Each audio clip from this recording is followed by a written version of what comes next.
My in-laws forced me to wash dishes after Thanksgiving. At least he's good for something, my wife laughed. My phone rang. Sir, your jet ice fueled and ready. I left without a word. Later that night my wife called frantically after seeing breaking news about the mysterious billionaire who just acquired her father's company. Chapter 1. Thanksgiving Charade. The Hargrove mansion sprawled across 5 acres of manicured landscape in the Hamptons, a testament to the family's 3 generations of wealth and influence. Inside, Thanksgiving dinner had concluded, and the air was thick with the scent of pumpkin pie and pretension.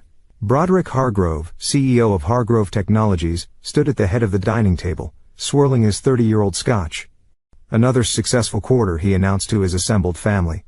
Stock up 17%, the board couldn't be happier. At the other end of the table, Preston Davenport was quietly stacking dishes. His wife of 8 years, Valerie Hargrove Davenport, Broderick's only daughter, didn't even look at him as she sipped her champagne. Leave some for the housekeeper, Preston, his mother-in-law Constance said with a thin smile. Martina will be upset if you take all her work. No. Mother, let him, Valerie replied, loud enough for everyone to hear. At least he's good for something. The table erupted in laughter, and Preston's grip tightened on the china. 8 years of these barbs, 8 years of being the family joke, the failed novelist who married into money. What none of them knew was that Preston Davenport was merely a carefully constructed identity. His phone vibrated in his pocket. Excusing himself to the kitchen, he glanced at the screen. Sir, your jet is fueled and ready. The acquisition team awaits your final authorization. Preston took a deep breath and typed, execute. He returned to the dining room where Broderick was now reminiscing about his latest business conquest. Poor Sullivan never saw it coming. By the time he realized what was happening, I'd stripped his company for parts. Preston, Valerie called out. Tell everyone about your latest rejection letter. Before he could respond, his phone rang again. He answered, aware of the annoyed looks from his in-laws. I apologize, but this requires immediate attention, he said, stepping away from the table. For God's sake, what could possibly be so urgent in your life? Broderick laughed. Another publisher rejecting your manuscript? Preston ignored him and took the call. His assistant's voice was clear and precise. It's done, sir. Orbital Technologies is now yours. The board voted unanimously. Thank you, Abigail. Proceed with Phase 2. When he returned, something had changed in his demeanor. He placed the plates down and without a word walked toward the door. Where do you think you're going? Valerie called after him. I've endured enough for one evening, he replied without turning. Don't be so sensitive, his wife snapped. It's Thanksgiving. You're embarrassing me. Preston paused at the door. I believe you've done enough of that for both of us over the years. He left without another word, ignoring Valerie's angry calls. As his car pulled away from the mansion, he removed the plain gold wedding band from his finger and placed it in his pocket. The charade was finally ending. Later that night, as he sat in his private jet crossing the Atlantic, Preston, whose real name was Barrett Caldwell, watched the news break on his tablet. Breaking news. Mysterious Tech Mobile acquires Orbital Technologies in surprise takeover. CEO Broderick Hargrove unavailable for comment as shares tumble. His phone lit up with Valerie's name for the 12th time. He answered on the final ring. Barrett, what's going on? My father is having a meltdown. The news is saying someone called Phoenix Capital just bought Orbital. That's their flagship company. Is it? He replied calmly. Don't play dumb. There's reporters outside our house. They're asking about some billionaire called Barrett Caldwell. They're saying he owns Phoenix Capital. Barrett allowed himself a small smile. How interesting. Barrett, whatever joke this is, it isn't funny. My father, your father, he interrupted, should have been more careful about who he invited to his table. What are you talking about? 8 years, Valerie. 8 years I played the part of the disappointing son-in-law, the failed writer, the joke. The silence on the other end was deafening. Barrett, please tell me this isn't what I think it is. It's exactly what you think it is, and it's only the beginning. He ended the call and turned off his phone. Phase 1 was complete, and the Hargroves had no idea what was coming next. Chapter 2, The Man Behind the Mask. 3 days after the Thanksgiving incident, Barrett Caldwell sat in his Tokyo penthouse office, watching the financial news with quiet satisfaction. The reporter's voice was animated with excitement. Hargrove Technologies stock continues its free fall following the loss of their flagship division. Inside sources report emergency board meetings as investors demand answers. Barrett turned to the floor-to-ceiling windows, taking in the sprawling cityscape. Tokyo was just one of a dozen cities where he maintained residences, all unknown to the woman who called herself his wife. His executive assistant, Naomi Takahashi, entered with a tablet in hand. Unlike Barrett's fabricated identity as struggling writer Preston Davenport, Naomi knew exactly who he was, founder and CEO of Phoenix Innovations with a personal net worth of $17.2 billion. The transfer of Orbital's assets is complete, she reported. And as you predicted, Broderick Hargrove has called an emergency press conference for this afternoon.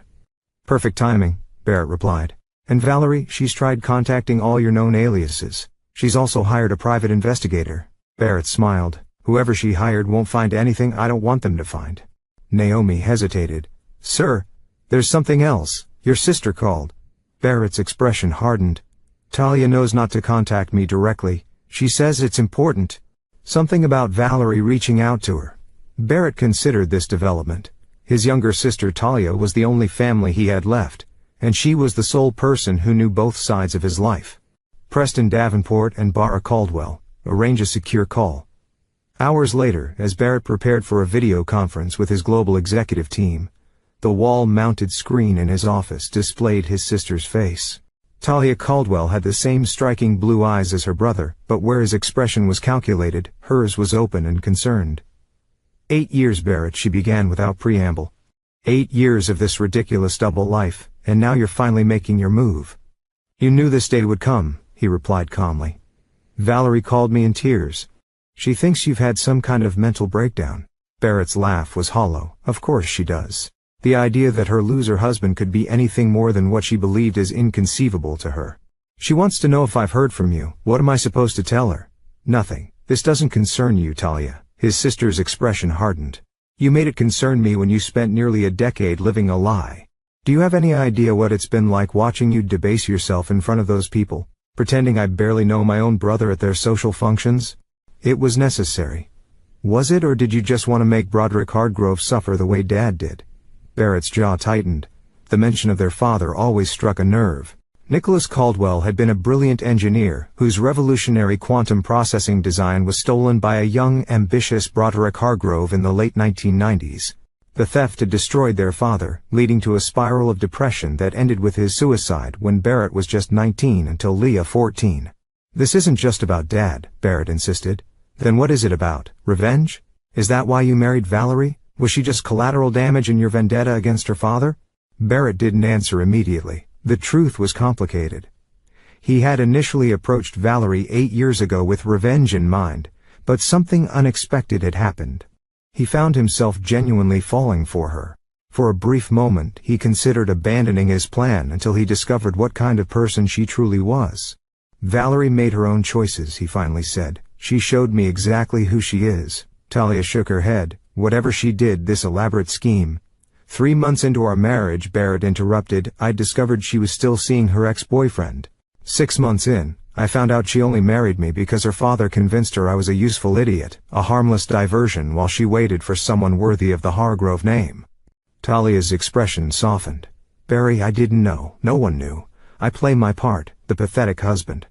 The failed writer struggling to finish a novel that would never be published. All while building Phoenix into what it is today. And now I take everything. Hargrove built his empire on the back of our father's work. It's time he learned what it feels like to have everything stripped away. We'll bring Dad back, Talia asked softly. Barrett looked away. No. But it will bring justice, and that's something. As the call ended, Barrett returned to the panoramic view of Tokyo. The first pieces of his revenge were in motion, but the real game was just beginning. Chapter 3, The Betrayal. Barrett sat in the dimly lit hotel bar in Geneva, nursing a scotch as he waited. The soft jazz playing in the background did little to calm his thoughts. It had been 2 weeks since Thanksgiving, and the business world was still reeling from Phoenix Capital's aggressive moves against Hard Road Technologies. Mr. Caldwell, a man in an impeccable suit, approached his table. Wesley Bennett from Kingston Security. Your assistant arranged our meeting. Barrett gestured to the chair across from him. What do you have for me? Bennett placed a sleek tablet on the table. Everything you requested on Mrs. Davenport. Or should I say Mrs. Caldwell? I'm still not clear on which name you prefer. Just show me what you found. Bennett swiped through a series of images. Your wife has been quite busy since your disappearance, most notably, her relationship with this man. The screen showed Valerie entering a luxury hotel followed by a tall man with salt and pepper hair. Trevor Maxwell, Bennett explained. Chief Operating Officer at Hargrove Technologies and your father-in-law's right-hand man for the past 15 years. Barrett's expression remained neutral, but his knuckles whitened around his glass. How long? Based on our surveillance and electronic records, approximately 3 years. 3 years, half of their marriage. Barra had suspected Valerie's infidelity, but seeing the evidence still felt like a punch to the gut. There's more, Bennett continued, swiping to a new set of files. We accessed her private communications as requested. It appears Mrs. Caldwell and Mr. Maxwell have been discussing more than their affair. Barrett scanned the messages displayed on the screen, his face growing colder with each line. The conversations between Valerie and Trevor detailed not just their relationship, but their laughter at his expense, their plans for after she finally divorced the pathetic writer, and most damning of all, discussions about Barrett's potential inheritance from his late uncle, which Valerie had been quietly investigating. They believe that might come into money, Barrett said quietly. Bennett nodded. From what we gathered, Mrs. Caldwell has been encouraging you to maintain contact with your uncle's attorney for that very reason. The uncle in question was entirely fictional, a story Barrett had crafted years ago as a test. He'd mentioned the possibility of an inheritance to Valerie during a vulnerable moment, swearing her to secrecy. Clearly, she had not only betrayed that confidence, but had been actively plotting to secure any potential windfall. There's one more thing you should see, Bennett said, pulling up a final file. This is from a meeting at Hargrove Technologies 3 days ago. The video showed Broderick Hargrove in his office with Valerie and Trevor. The audio was crystal clear. This disappeared husband of yours has become a liability, Broderick was saying. First he embarrasses us by walking out of Thanksgiving dinner, and now he's somehow connected to the company trying to destroy us. Daddy, I had no idea, Valerie pleaded. Preston or Barrett or whatever his name is, he kept me completely in the dark. That's hard to believe, Valerie, Trevor interjected. You live with a man for 8 years. Are you serious right now? Valerie's voice rose. You know exactly what kind of marriage we had. He was nothing, a placeholder. You and I always knew that. Broderick slammed his hand on the desk. Regardless, we need to contain this situation. If the press gets wind, then my daughter's husband is the same Barrett Caldwell who's dismantling our company. The shareholders will panic even more. What do you suggest? Trevor asked. We use Valerie. She plays the heartbroken, betrayed wife. We file for divorce immediately, citing abandonment and mental instability. We get ahead of the story. The video ended, and Barrett sat in silence for a long moment. Will that be all, Mr. Caldwell? Bennett asked. Barrett finished his drink and stood. Find me everything on Trevor Maxwell. Every skeleton, every weakness, every pressure point. And I want daily updates on all 3 of them. Understood. And if I may ask, what's your next move? Barrett's smile was cold. Now that I know all the players, it's time to change the game. 2 days later, Barrett sat in his Milan office as Naomi briefed him on the latest developments. Hargrove Technologies had announced a strategic partnership with their Chinese counterparts to mitigate the damage from losing Orbital. The stock had temporarily stabilized. They're adapting faster than we anticipated, Naomi noted. It won't matter, Barrett replied. Broderick thinks he's weathering the storm, but he doesn't realize it hasn't even begun yet. His phone chimed with a message from Talia. Valerie's going public tomorrow. Press conference scheduled at HT headquarters. She's filing for divorce. Barrett forwarded the message to Naomi. Make sure our media contacts are ready. It's time for phase 2. Are you sure about this? Once we release the evidence of her affair with Maxwell, there's no going back. The personal aspects of your revenge will be public. Barrett stared at the Hargrove Technologies logo displayed on his wall-mounted screen. 8 years ago, Broderick Hargrove took me aside at his daughter's engagement party.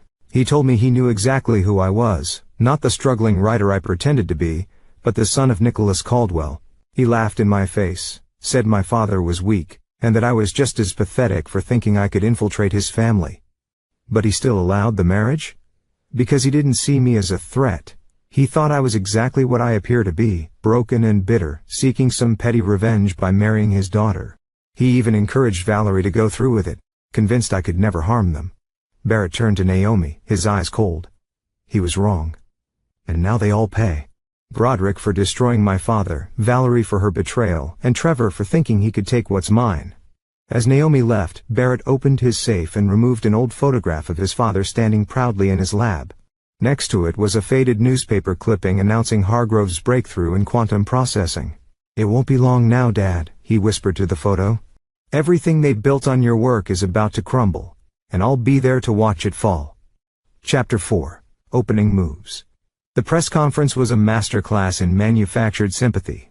Valerie Hargrove Davenport stood beside her father outside Hargrove Technologies headquarters, her eyes skillfully reddened, her voice breaking at precisely the right moments. "I'm devastated to learn that my husband, the man I loved and supported for 8 years, has been living a double life," she told the assembled reporters. "Not only did Preston, or Barrett, as he apparently prefers, abandon our marriage without warning, but he's now using his resources to attack my family's company." Barrett watched the performance from his London penthouse, unmoved by her crocodile tears. Beside him sat Lawrence Sullivan, former CEO of Sullivan Quantum Systems, another victim of Broader Hargrove's ruthless business tactics years earlier. "She's good," Sullivan remarked. "If I didn't know better, I'd actually believe she was the wrong party." "Hargrove's daughter through and through," Barrett replied. "Appearances are everything to them." On screen, Broderick stepped forward to support his distraught daughter. "We filed for divorce on Valerie's behalf, citing abandonment and extreme emotional distress.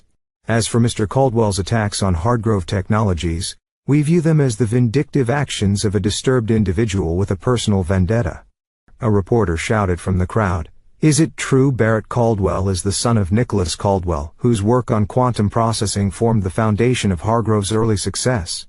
Broderick's face tightened almost imperceptibly. "Nicholas Caldwell was a talented engineer who worked for me briefly in the 1990s. Any implication that his contributions were more significant than that is simply false. Now if you'll excuse us, my daughter has been through enough today." As they retreated from the podium, Barrett turned to Sullivan, "And now we respond." Within minutes, major financial news outlets receive an anonymous data dump. Emails, text messages, hotel receipts, and photographs documenting Valerie's 3-year affair with Trevor Maxwell. Simultaneously, a statement from Phoenix Innovations announced Barrett Caldwell as its founder and CEO, confirming his identity as Valerie's husband, but offering no further comment on personal matters. Barrett's phone rang almost immediately. It was Talia. "Was that necessary?" she demanded without preamble. "The affair, the photos, you've humiliated her publicly." "She humiliated herself," Barrett replied coldly. "I simply provided the evidence. This isn't like you, Barry. You don't know what I've become, Talia. 8 years playing a role changes a man." His sister's voice softened. "I understand you're hurt. This isn't about hurt feelings." Barrett cut her off. "This is business. The personal elements are simply leverage." After ending the call, Barrett turned to Sullivan. "Are you ready for the next phase?" Sullivan nodded grimly. "My team has identified the weak points in the Chinese partnership. Their regulatory approvals are contingent on intellectual property assurances that Hargrove can't possibly fulfill." "Good. Push that angle with the regulatory bodies. I want that partnership collapsing within the week." As Sullivan left to execute the plan, Barrett received a notification that Valerie was calling, this time on his real phone number, which she'd never had access to before. "How did you get this number?" he answered. "Your sister," Valerie replied, her voice raw.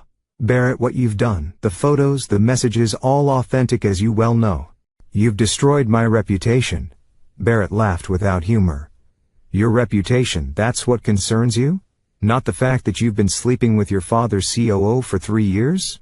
Not the lies you've told? Not the mockery you've made of our marriage?" "Our marriage was a sham from the beginning," she hissed. "You marry me under false pretenses." "You lied about who you were, as did you," Barrett replied calmly. "The difference is I never betrayed you. I never humiliated you. I played my role perfectly while you couldn't even maintain the basic decency of fidelity. What do you want from us, Barrett? Money? Is that it? Name your price and end this vendetta." "Money." Barrett's voice turned cold. "I have more wealth than your family could dream of." "This isn't about money, Valerie. This is about justice. For your father? That was 30 years ago. For my father, for myself, for every person your father has stepped on and destroyed on his way to the top." "Please," Valerie's voice cracked. "Whatever my father did, whatever I did, it can't be worth all this." For a brief moment, Barrett felt a flicker of the connection they'd once shared before he discovered her true nature.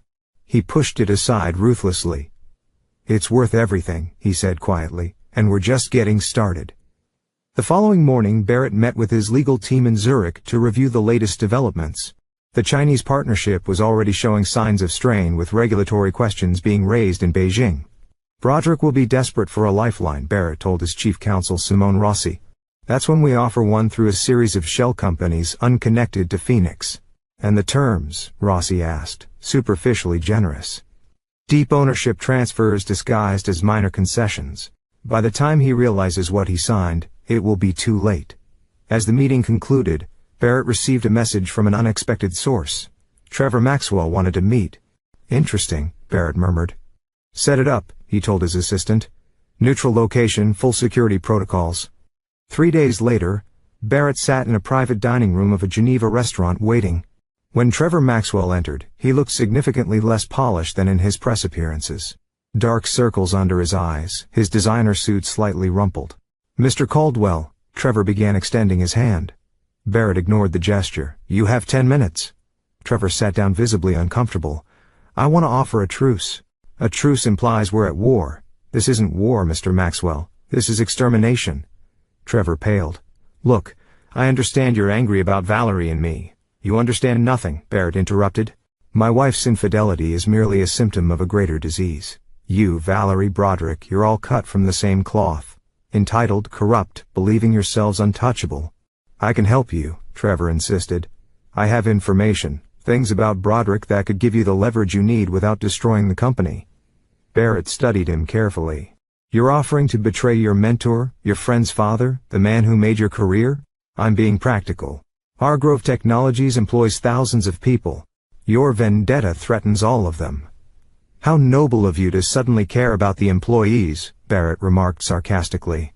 Tell me, did you think about those people when you and Broderick were driving Sullivan to suicide, or when you stripped Newton Medical of its patents, leaving their research team jobless?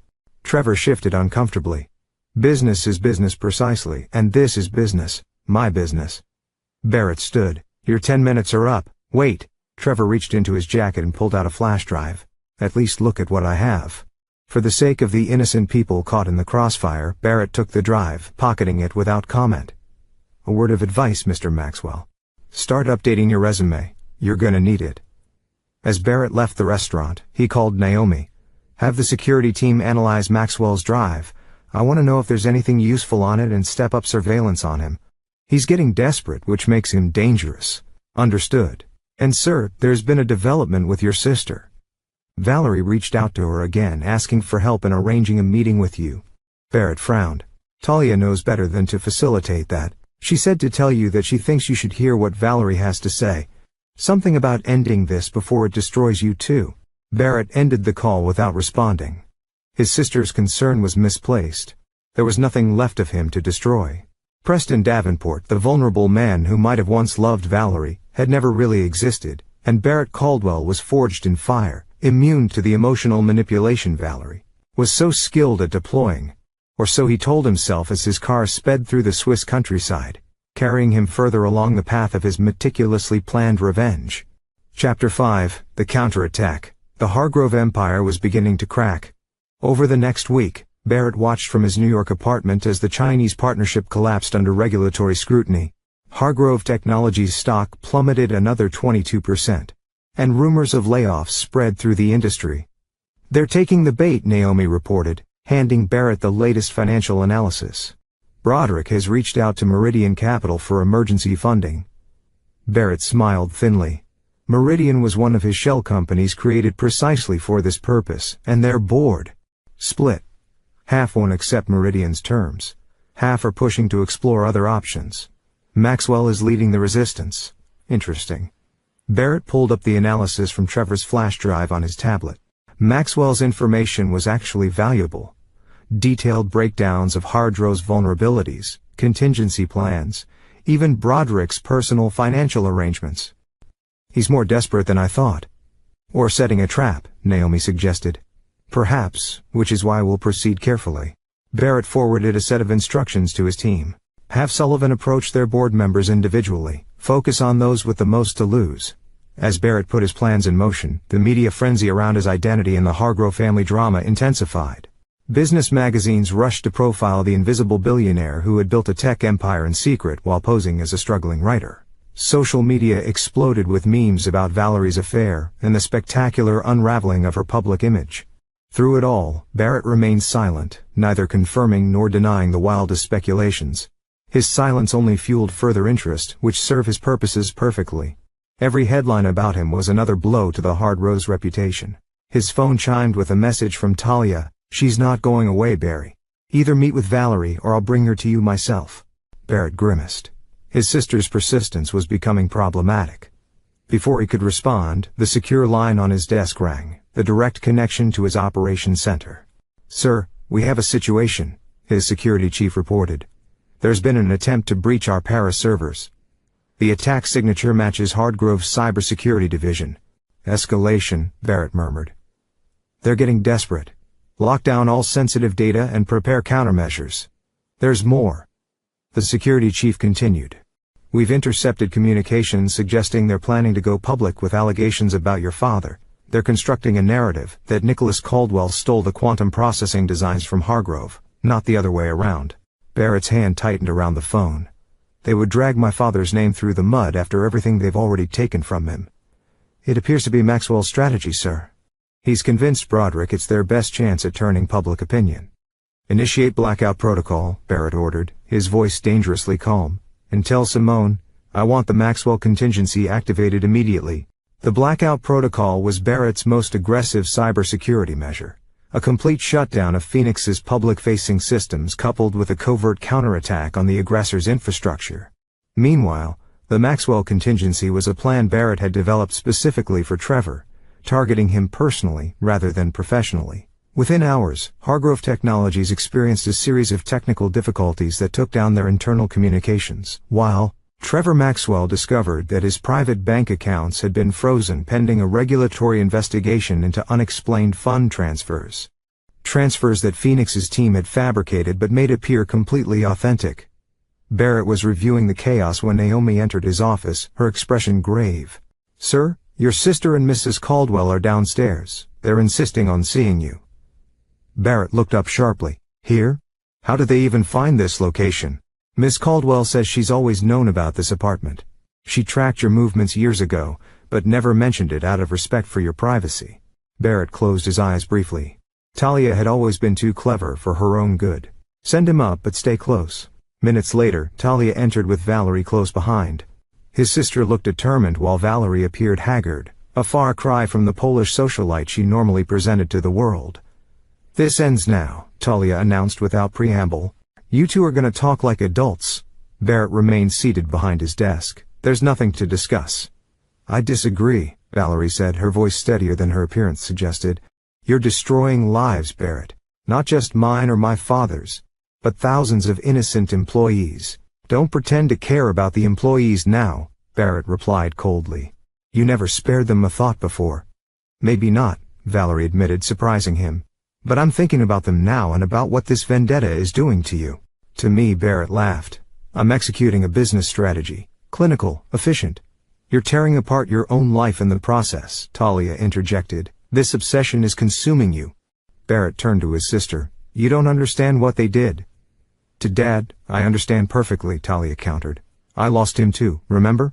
But this," she gestured around his sterile office, "this isn't justice, it's poison." Valerie stepped forward. "I didn't know about your father when we met. I didn't know who you really were, but I did care for you, Barrett. The real you that sometimes slipped through your present facade."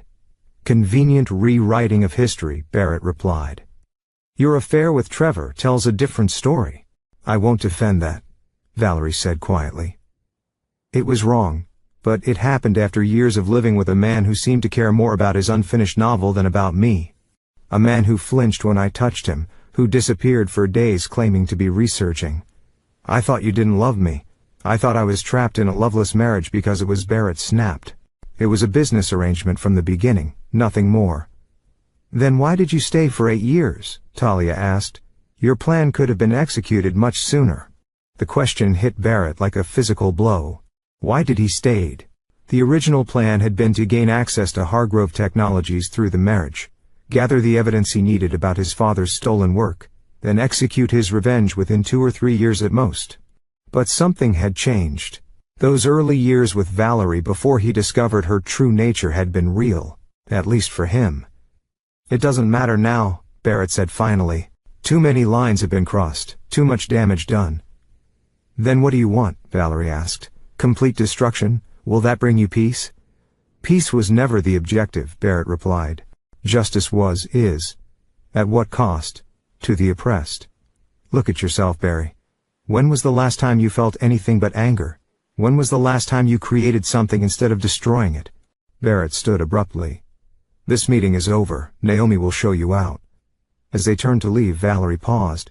"They're going after your father's reputation tomorrow. Trevor convinced the board it's their only option. I thought you should know." After they left, Barrett stood at his window, looking out over the city lights.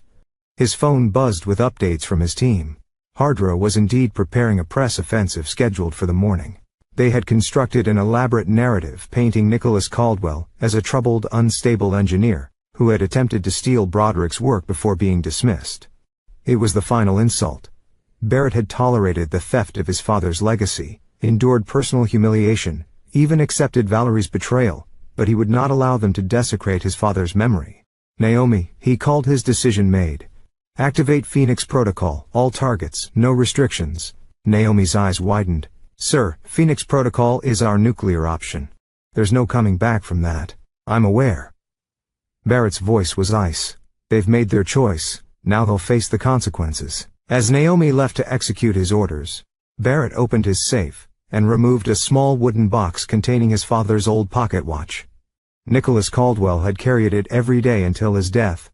"You were right about one thing, Dad," he murmured, running his thumb over the worn surface. "There are some battles that can't be won with kindness." The Phoenix Protocol was Barrett's most devastating contingency plan, a simultaneous multi-pronged attack on every aspect of the Hargrove empire from business to personal. By morning, there would be nothing left but ashes. And from those ashes, Barrett would complete his revenge. Chapter 6. Point of No Return. At 4:37 a.m. Eastern Time, the Phoenix Protocol unleashed digital hell on the Hargrove empire.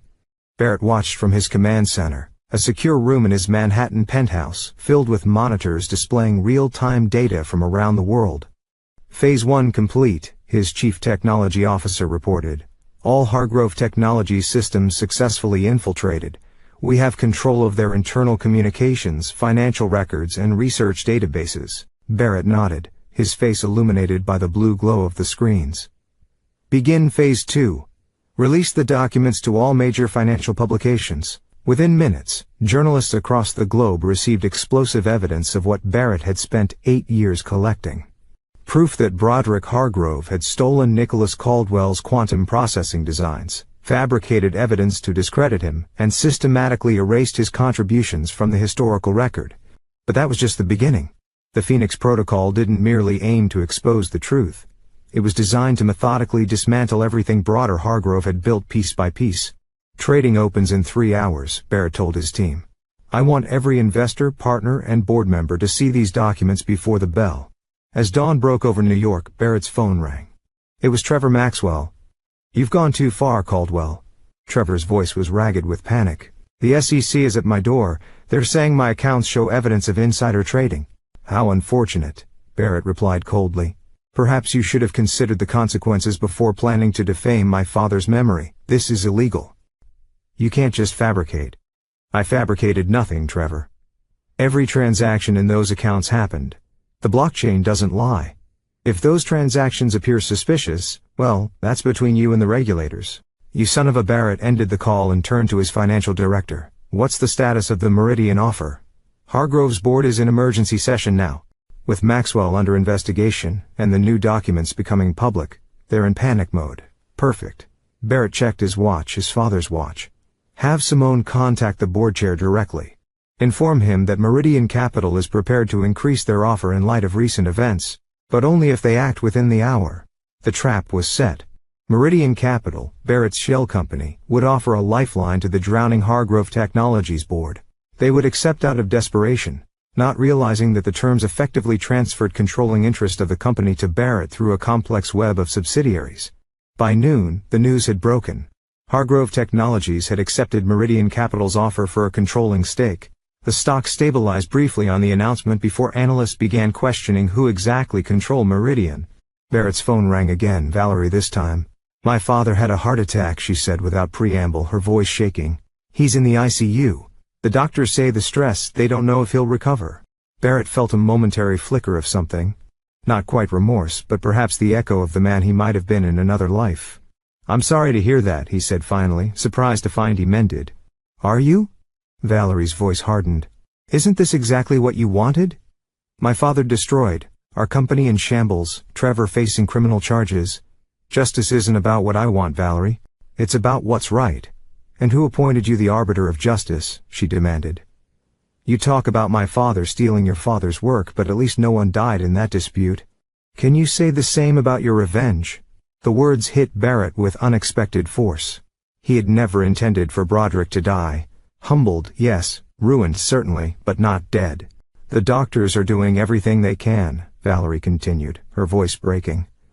But if he doesn't make it, that blood is on your hands, Barrett." After she hung up, Barrett stood motionless in his command center, surrounded by evidence of his triumph. Everything was proceeding according to plan. Hargrove Technologies was effectively his. Trevor Maxwell was facing federal charges. The truth about his father's invention was finally public. So why did victory taste so hollow? His phone chimed with a message from Talia. "It's time to stop, Barry. Dad wouldn't have wanted this." Barrett closed his eyes, memories washing over him. His father's kind smile, his patient explanations of complex engineering principles, his unwavering belief that knowledge should be used to build, not destroy.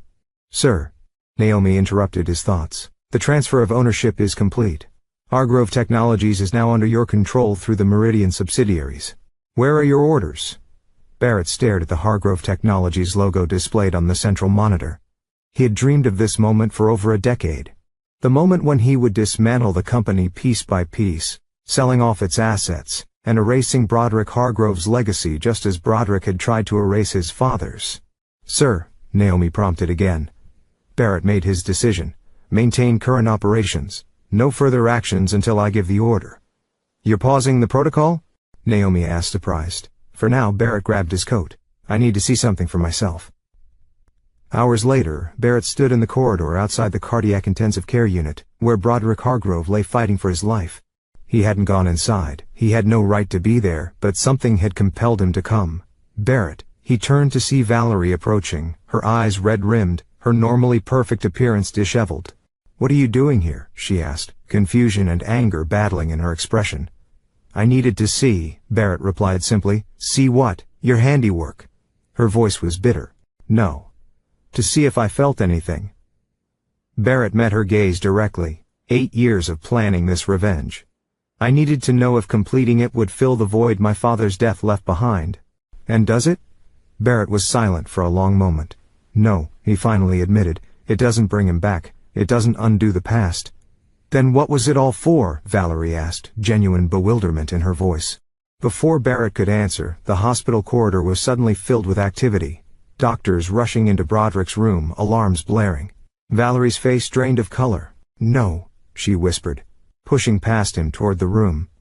Barrett stepped back, watching through the glass as medical staff fought to save Broderick Hargrove's life. In that moment, watching Valerie's anguish as she might lose her father, something shifted in Barrett's perspective. His phone vibrated. A message from his financial director, board awaiting instructions on company division. "How do you want to proceed with dismantling?"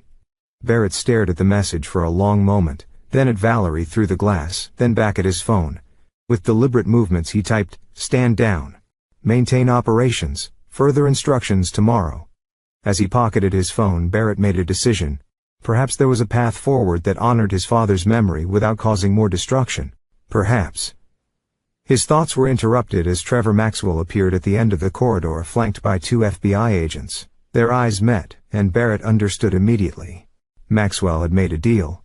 In exchange for leniency in his own case, he had provided evidence implicating Barrett in financial manipulation. As the agents approached, Barrett felt a strange sense of calm. The game had changed. His revenge had succeeded, but at a cost he hadn't fully anticipated. Now he would have to face the consequences of his actions. Barrett called well. one of the agents asked. Yes, Barrett replied. We have some questions regarding your involvement with Meridian Capital and certain trading activities related to hard growth technologies. Barrett nodded. I'll cooperate fully, he said, casting one last glance at Valerie through the glass. Her father had stabilized, the emergency apparently over for now. As the agents escorted him from the hospital, Barrett's phone chimed with another message from Talia. Whatever happens next, remember who you really are. Not Preston, not the revenge-driven Barrett. The brother I know is still in there somewhere. Barrett wasn't so sure about that, but as the FBI vehicle pulled away from the hospital, he felt the weight of his 8-year charade finally lifting. Whatever came next, legal battles, public scrutiny, possible criminal charges, at least he would face it as himself. No more masks, no more pretending. The revenge that had defined his existence for so long was complete. Now he had to decide what would take its place. Chapter 7, The Price of Revenge. The Federal Detention Center was a far cry from Barrett's luxurious penthouses and private jets, but he adapted with the same calculated precision he brought to everything in his life. 3 days after his arrest, he sat across from his criminal defense attorney, Martin Reeves, in a star consultation room. The charges are serious, Reeves explained, spreading documents across the table. Securities fraud, wire fraud, identity fraud, corporate espionage. The prosecution is painting you as a man consumed by vengeance who manipulated markets and deployed illegal tactics to destroy hard road technologies. Barrett remained impassive. In your assessment, some charges will stick, others won't. The SEC evidence is circumstantial. The identity fraud regarding your Preston Davenport persona is more problematic, but the most damaging aspect is Maxwell's testimony. Reeves leaned forward. He claims you explicitly threatened to destroy hard-growth technologies as revenge for your father. Is telling the truth a crime now? Barrett asked coolly. Reeves sighed. Intent matters in these cases. Pursuing legitimate business strategies is legal. Orchestrating a vendetta that manipulates markets is not. I see. Barrett considered this. What about Hargrove Technologies itself? What's happening with the company? That's the interesting part, Reeves said. Despite the chaos, the Meridian acquisition is being upheld by the court's pending investigation. Technically, you still control the company through your shell corporations, although a court-appointed trustee is managing operations while your assets are frozen. Barrett nodded, processing this information. His revenge had succeeded in giving him control of Broderick's company, but at the cost of his freedom. A Pyrrhic victory. There's something else, Reeves added. Broderick Hardro's condition has stabilized. He's awake and has already given a statement to prosecutors denying any wrongdoing regarding your father's work. Of course, he has, Barrett said bitterly. 30 years of lies won't stop now. On the contrary, a new voice interrupted. Barrett turned to see Talia entering the consultation room, followed by a gray-haired man he didn't recognize. I've been granted access as family, Talia explained, and I brought someone you need to meet. The older man stepped forward, extending his hand. Dr. Alan Westfield. I worked with your father at Hardgrove Technologies in the 90s. Barrett stared at him in shock. You knew my father? I was his closest colleague, Westfield confirmed. And I've spent the past week providing testimony to federal investigators about exactly what happened to Nicholas Caldwell's quantum processing designs. Over the next hour, Westfield revealed a story far more complex than Barrett had imagined. Nicholas Caldwell had indeed developed the revolutionary quantum processing architecture that became Hargrove's breakthrough product, but the truth about its appropriation wasn't as simple as Barrett had believed. Broderick didn't directly steal your father's work, Westfield explained. His deputy, Lawrence Craven, did. Craven copied your father's files and presented them to Broderick as his own work. And Broderick just believed him? Barrett asked skeptically initially. But when your father raised concerns, Broderick ordered an internal investigation. That's when things took a dark turn. Craven planted evidence suggesting her father was the one attempting to steal corporate secrets, and Broderick believed that too. Westfield hesitated. Broderick chose to believe it. The technology was too valuable, the potential too great. He convinced himself your father was unstable, desperate to claim credit for work that wasn't his. Convenient, Barrett said coldly. I'm not defending him, Westfield insisted.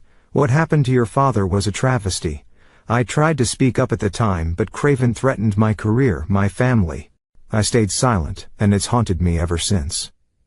Why come forward now? Talia asked. Because I've been following Barrett's campaign against Hardgrove Technologies. When I realized who was behind it, I knew it was finally time to tell the truth. Barrett leaned back, absorbing this new information. His entire revenge had been predicated on Broderick being the primary villain, directly responsible for his father's downfall. The reality was more nuanced. Broderick had been complicit, even culpable, but not the mastermind Barrett had imagined. This testimony could change everything, Reeves interjected. If Dr. Westfield can prove Broderick knew or should have known the truth about your father's work, it strengthens your case considerably. It's not just my testimony, Westfield added.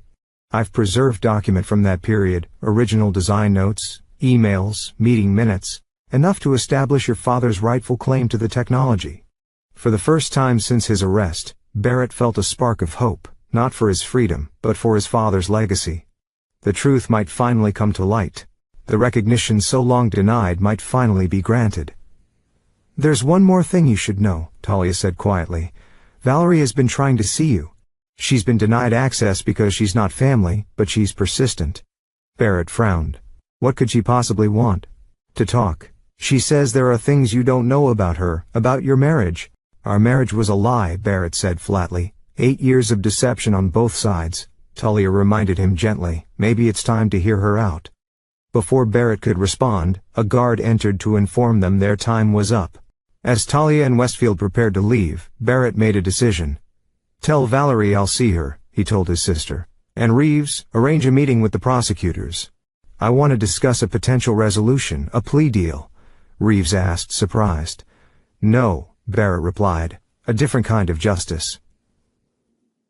2 days later, Barrett sat in the same consultation room waiting. When the door opened and Valerie entered, he was struck by how different she looked. No designer clothes, minimal makeup, her usual confidence replaced by visible uncertainty. Barrett, she said simply, taking the seat across from him. Valerie, he acknowledged. Talia said you wanted to talk. Valerie nodded, gathering her thoughts.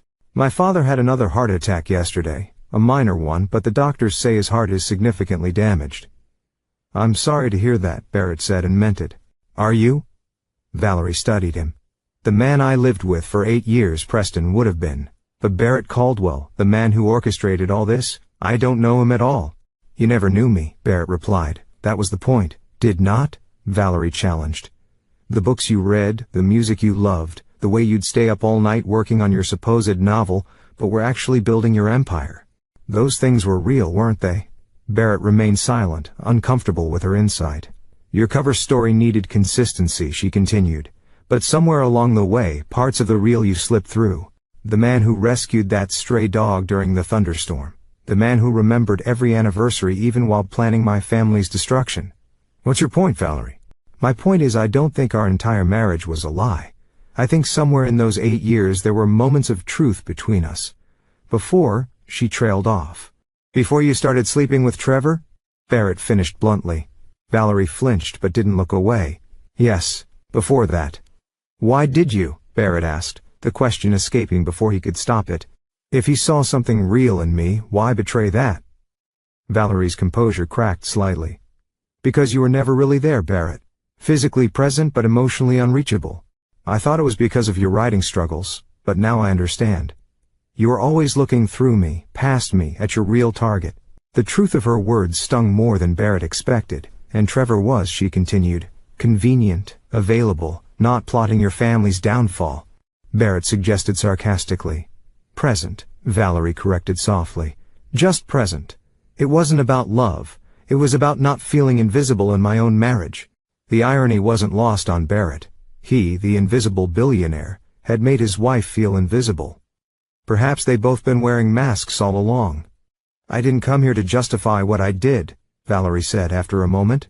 I came because of what Dr. Westfield revealed about my father and yours. Barrett straightened. You've spoken to Westfield? You came to see my father in the hospital. They talked for hours, then my father asked to see me. Valerie took a deep breath. Barrett, my father is prepared to publicly acknowledge your father's contribution to the quantum processing architecture. He wants to make amends before it's too late. Barrett stared at her in disbelief. After 30 years of denial, after destroying Nicholas Caldwell's reputation and driving him to suicide, Broderick Hargrove was finally willing to admit the truth. Why now? Barrett demanded. Because he's facing his own mortality? Because he's lost his company? Because the evidence is about to become public anyway? All of those things probably, Valerie admitted, but also because he's had time to reflect on the kind of legacy he wants to leave, the kind of example he set. She met Barrett's gaze directly. People can change, Barrett, even my father, even you. What exactly is he offering? A public statement acknowledging your father as the primary inventor of the quantum processing architecture, renaming the Hargrove Quantum Division as the Caldwell Institute for Quantum Innovation, and a personal apology to your family for the way your father was treated. It was more than Barrett had ever expected, the recognition his father deserved, the restoration of his legacy. But it came at the end of a bitter, destructive journey that had left all of them scarred. And what does he want in return? Barrett asked, suspicious. Nothing specific. Though I think he hopes it might influence how you proceed with the company you now control. Barrett considered this carefully. I need to think about it, of course. Valerie stood to leave, then hesitated. For what it's worth, Barrett, I am sorry, not just for the affair, but for not seeing who you really were. Both the man behind the mask and the pain that drove you. After she left, Barrett remained in the consultation room, his mind racing. The landscape had shifted dramatically. His revenge had succeeded beyond his expectations, giving him control of hard road technologies. But the personal cost had been immense.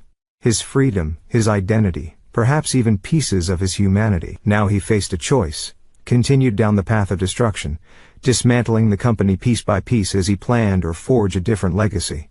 One that honored his father's brilliance by building rather than destroying. As the guard came to return him to his cell, Barrett made his decision. The time for masks and deception was over. Whatever came next, he would face it as himself. Neither Preston Davenport nor the revenge-driven Barrett Caldwell, but the man he might yet become. Chapter 8. The Revelation. The courtroom fell silent as Barrett Caldwell took the stand. 6 weeks had passed since his arrest, and the trial had captured national attention, a modern Greek tragedy of revenge, deception, and corporate warfare. Barrett had declined a plea deal, choosing instead to face the charges directly. With Dr. Westfield's testimony, and evidence supporting his claims about his father's stolen work, the narrative had shifted from portraying Barrett as a vengeful manipulator to something more complex. A son seeking justice for a brilliant father whose legacy had been erased. As Barrett was sworn in, he caught sight of familiar faces in the gallery. Talia, watchful and supportive. Naomi, his loyal assistant, now managing what remained of his legal business affairs. And surprisingly, Valerie sitting alone near the back. Mr. Caldwell, his attorney began, could you explain to the court why you created the identity of Preston Davenport? Barrett looked directly at the jury. To uncover the truth about what happened to my father, Nicholas Caldwell. He was a brilliant engineer whose quantum processing architecture was appropriated by Hargrove Technologies in the 1990s. When he challenged this theft, he was systematically discredited, his career destroyed. He took his own life when I was 19, and you believe Broderick Hargrove was personally responsible for this. I did, Barrett acknowledged. For many years that belief drove every decision I made. I built Phoenix Innovations using my father's unrealized designs, keeping my identity secret. When I had accumulated enough resources, I created the Preston Davenport identity to infiltrate the Hargrove family. With the specific intent of destroying Hargrove Technologies, Barrett paused, choosing his words carefully. Initially, yes. I wanted justice for my father. I believe that meant dismantling what Broderick Hargrove had built on my father's stolen work. And your marriage to Valerie Hargrove, was that part of your plan?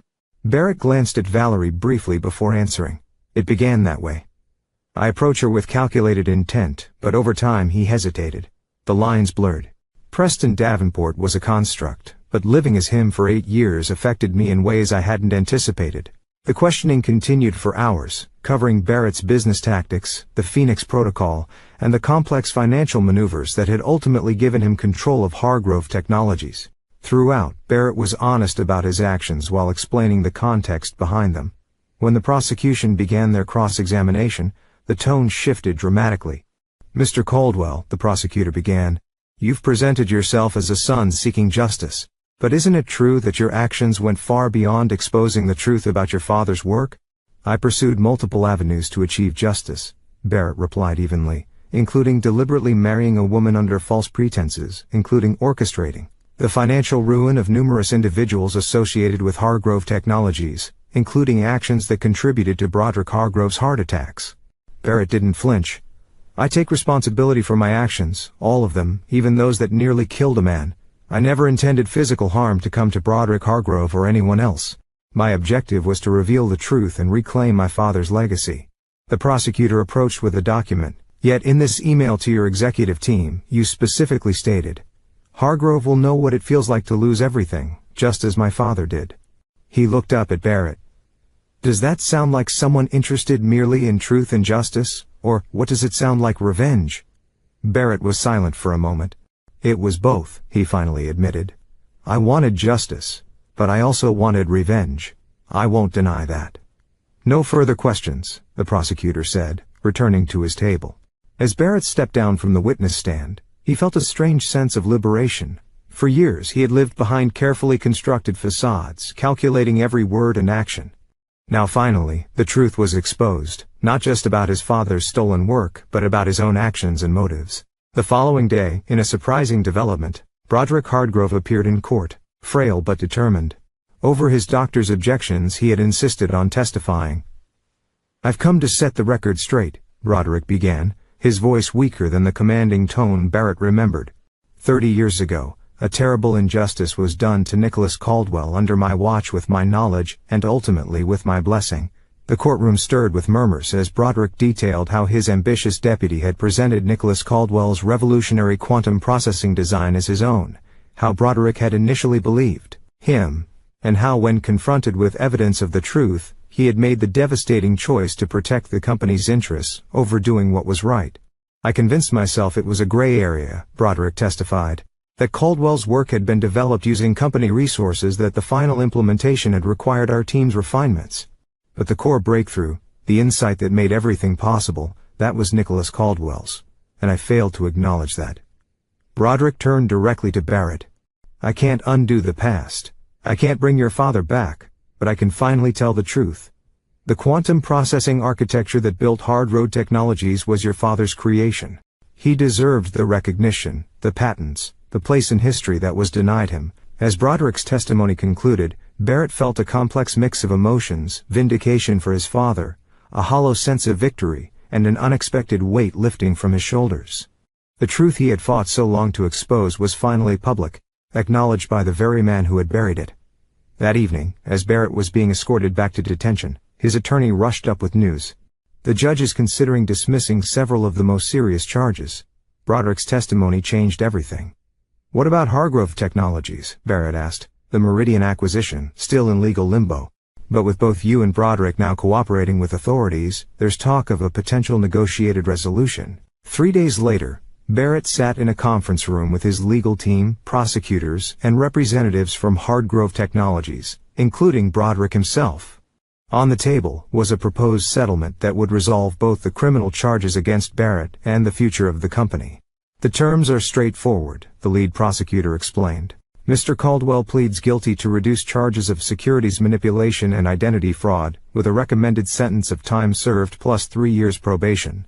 In exchange, he agrees to a structured divestiture of his interest in Hargrove Technologies, with provisions for establishing the Caldwell Institute for Quantum Innovation, as a joint research foundation between Phoenix and Hargrove. Barrett studied the documents, particularly the sections detailing how his father's legacy would be preserved and honored. Additionally, the Hargrove attorney added, Mr. Hargrove is prepared to issue a public statement acknowledging Nicholas Caldwell's contributions, and the company's historical failure to properly credit his work. And the current employees? Barrett asked, what happens to them? The restructuring plan preserves the majority of positions, the attorney assured him. Both companies continue to operate independently, but established the Caldwell Institute as a collaborative venture. Barrett looked across the table at Broderick, seeing not the arrogant titan of industry who had destroyed his father, but an aging man confronting the consequences of his past actions. Well, Mr. Caldwell, the prosecutor prompted, do we have an agreement? Barrett thought of his father, not the broken man of his final days, but the passionate engineer who had believed knowledge should be used to build, not destroy. He thought of the 8 years spent as Preston Davenport, the life unlived while pursuing his vendetta, and he thought unexpectedly of Valerie, the woman he'd married for revenge but had against all odds come to care for in his own complicated way. We have an agreement, Barrett said finally. With one addition, he turned to Broderick. I want the full story published, not just an acknowledgement of my father's work, but a detailed account of what happened. No more secrets, no more half-truths." Broderick nodded slowly. "Agreed." As the meeting concluded and papers were signed, Barrett felt neither the triumph he had once imagined, nor the bitter defeat he had sometimes feared. Instead, he experienced something unexpected, the first fragile sense of closure. Outside the conference room, he found Valerie waiting. "I heard about the settlement," she said. "It's a good outcome. Better than any of us deserve, perhaps." Barrett studied her, seeing beyond the polished exterior to the complex woman beneath, flawed and human, just as he was. "What happens now?" she asked. "Between us, I mean." "I don't know," Barrett answered honestly. "Too much has happened, too many lies on both sides." "Yes," Valerie agreed softly. "Perhaps some damage can't be undone, but some truths can still be acknowledged," Barrett added, "including this one. Whatever else our marriage was, there were moments of something real. I won't pretend otherwise." Valerie nodded, tears in her eyes. "For what it's worth, I would have fallen in love with Barrett Caldwell if you'd given me the chance to know him." "We'll never know," Barrett replied. "That's part of the price we both pay." As they parted ways, Barrett understood that some chapters were ending while others were just beginning. The mask of Preston Davenport was gone forever. The revenge that had defined him for so long was complete, though not in the way he had envisioned.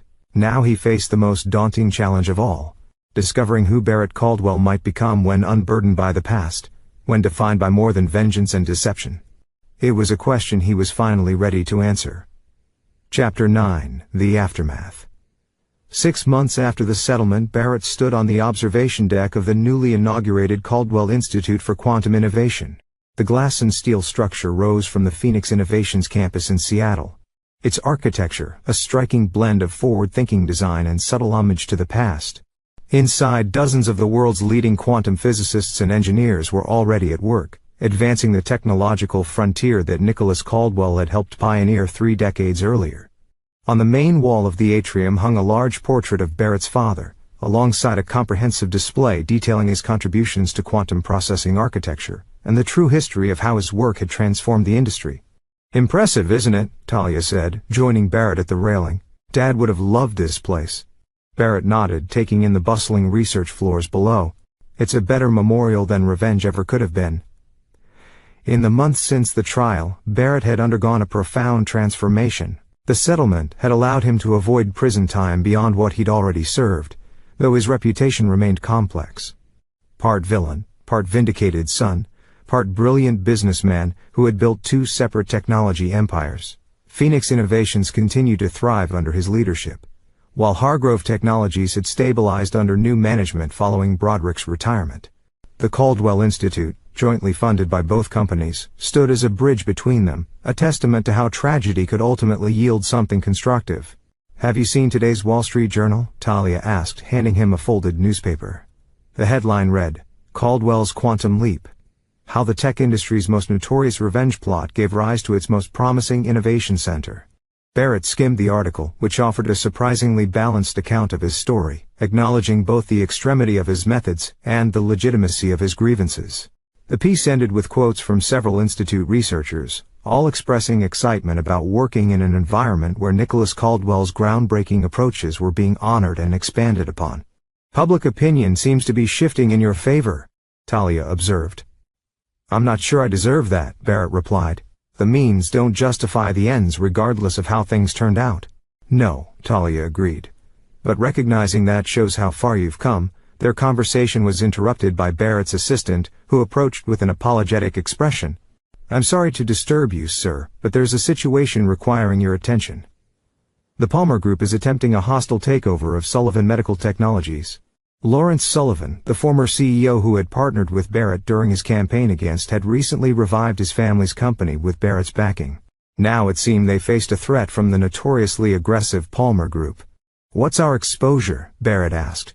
"Minimal financially, but Sullivan personally reached out. He's asking for your guidance, not your resources." Barrett considered this. 6 months ago he might have seen the situation as an opportunity to deploy the same ruthless tactics he'd used against Hargrove. Now he found himself hesitating. "Tell Sullivan I'll call him this afternoon," Barrett decided, "and prepare a defensive strategy that protects their research division above all else. That's what matters most." As his assistant departed, Talia gave him an approving look, building rather than destroying. "It suits you." "I'm trying," Barrett acknowledged.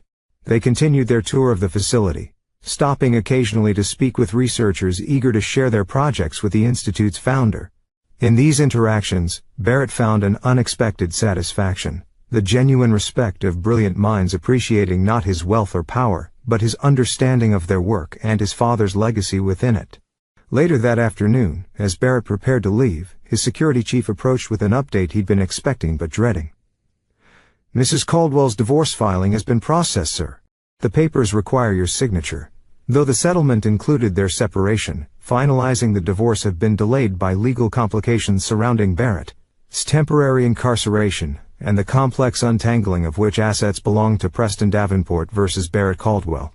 "Thank you," Barrett said, taking the envelope. "Is there anything else?" "Just this." The security chief handed over a smaller envelope. It was delivered with the papers but separately addressed. Alone in his office, Barrett opened the divorce documents first, signing where indicated.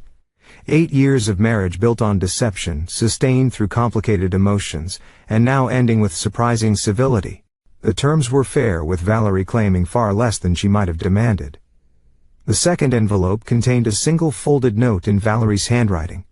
"Barrett, as we formally end what began under such false pretenses, I find myself thinking about truth. The truth about your father that you fought so hard to reveal. The truth about my father that I'm still learning to accept. And the truth about us, that somewhere beneath the lies and betrayals, there might have been something worth salvaging if we'd both been different people. I won't pretend I didn't hurt you or that you didn't hurt me. We both know better. But I've come to believe that understanding why someone causes pain matters almost as much as the pain itself. I'm returning to London next month to restart my life away from all this. Perhaps someday we'll encounter each other as the people we're becoming rather than the people we were.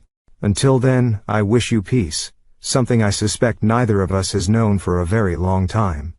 Valerie. Barrett read the note twice before carefully folding it and placing it in his desk drawer. There was a time when he might have dismissed her words as manipulation.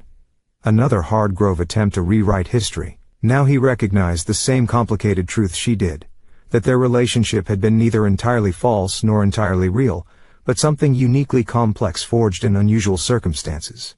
His phone chimed with a notification that Broderick Hargrove had been admitted to the hospital again. Despite their history, Barrett had maintained a distant but respectful connection with his former father-in-law as Broderick's health declined. The older man's public acknowledgement of Nicholas Caldwell's contributions had not erased the past, but it had allowed for a fragile reconciliation. Barrett decided he would send flowers but not visit. Some boundaries were better maintained, some distances more appropriate than forced closeness. Broderick was Valerie's concern now, not his. As evening fell, Barrett found himself drawn to the Institute's memorial wall, where visitors could learn the full story of Nicholas Caldwell's innovations, and the long journey to recognize them. He stood before his father's photograph, seeing in it not just the brilliant engineer, but the kind man who had taught him that knowledge should elevate humanity, not serve personal vendettas. "I think I understand now, Dad," Barrett said quietly to the empty hallway. "It wasn't about making them pay, it was about making your work matter." A security guard passed by, nodding respectfully before continuing his rounds, leaving Barrett alone with his thoughts. The revenge that had consumed him for so long had ultimately given way to something more meaningful. Not forgiveness exactly, but a recognition that moving forward required more strength than looking backward. He would never forget what Broderick Hargrove had done. Never fully absolve Valerie's betrayal. Never completely separate Trevor Maxwell's actions from their consequences. But he could choose what defined his future. And that future would not be built on retribution. 2 weeks later, Barrett received word that Broderick Hargrove had passed away peacefully in his sleep.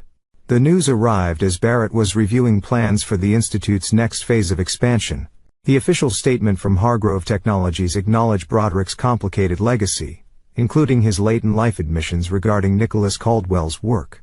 The financial press noted the irony that the company Broderick had built now partially funded an institute named for the man whose work he had once appropriated. Barrett attended the funeral, standing at a respectful distance as Valerie received condolences. Their eyes met briefly across the cemetery, an unspoken acknowledgement passing between them. Not forgiveness, neither was capable of that yet, but understanding. They had both been changed by what had happened. As Barrett prepared to leave, Trevor Maxwell approached him, the first time they had encountered each other since the trial. Trevor had avoided prison through his cooperation with authorities, but had lost his position and reputation in the process. "Caldwell," Trevor said stiffly, "I didn't expect to see you here." "I came to pay my respects," Barrett replied neutrally, "to the company he built, if not the man himself."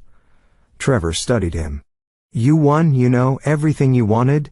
The company, your father's recognition, your revenge against all of us."